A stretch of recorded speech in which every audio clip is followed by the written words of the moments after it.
I have three questions. I'll try and get through them quickly. The first is, will heritage and character house groups, resident associations, as well as the public have any input into the proposed changes to the design guidelines and the zoning schedules?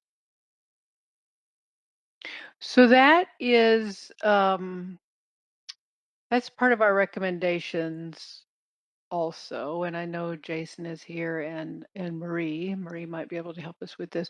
But currently there are 15 RTRS zones. The changes that we're uh, working under now eliminates the conditional reviews other than roofs and height and that kind of thing in 9 of those RTRS zones. If the counts, and we're recommending folding this work into some the making home provisions that'll come back to council next year.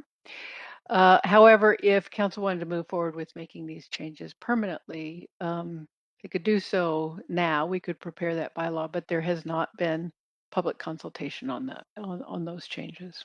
So the answer to the question is, will there be public consultation is maybe, but not necessarily.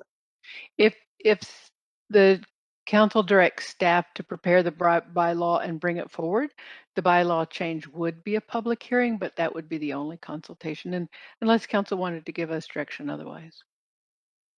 Okay. Are the design guidelines still accessible on the city's website? I couldn't find them. And will this continue even where enforcement is reduced?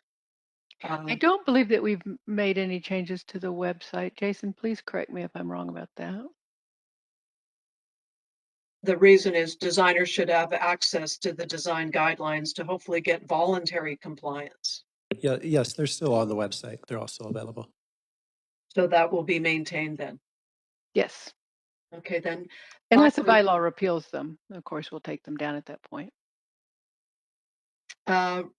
Rather than just reducing design oversight, is the process being improved by allowing more site review for renovations rather than trying to do every amendment through office review?